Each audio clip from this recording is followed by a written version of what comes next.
en a 2.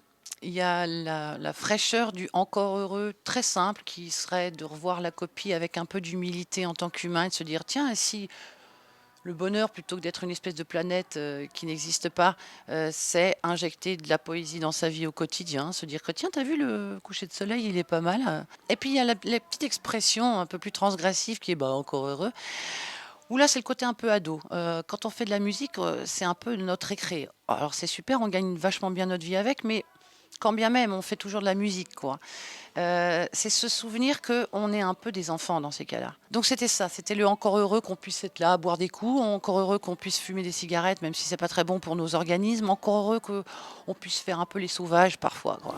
J'ai gardé ce penchant pour toi. L'esthétique d'un album, il est aussi dans les trucs un peu moins jolis. Heu, une éraillure, c'est une faille, c'est une cassure, c'est une fragilité aussi et accepter aussi de montrer ça, plutôt que la voix parfaite tout le temps, ça dit quelque chose aussi. Abandonne, tu ne changeras pas, ni le monde, ni personne. Vous savez, comme ça fait 23 ans, que je fais de la musique, ça n'est pas la première fois.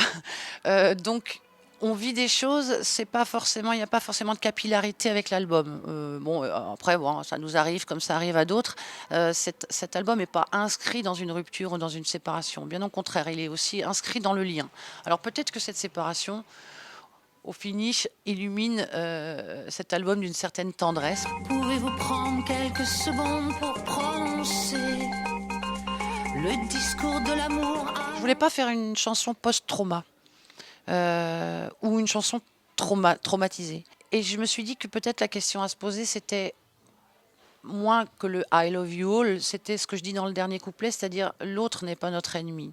Chercher à se demander ce qui nous fait si peur chez l'autre.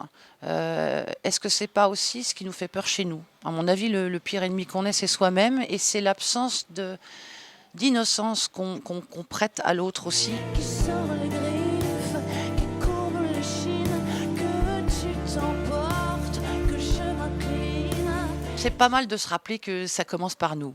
Puisqu'on est des individualistes forcenés, alors peut-être que ça va pas être accueillir des Syriens au jour le jour, mais peut-être que ça va être un peu sensible ou se dire: «Tiens, bon, bah, d'une manière très égoïste, moi je peux donner un peu d'argent». C'est des choses simples. Une fois de plus, ça répond de ne pas avoir peur de l'autre.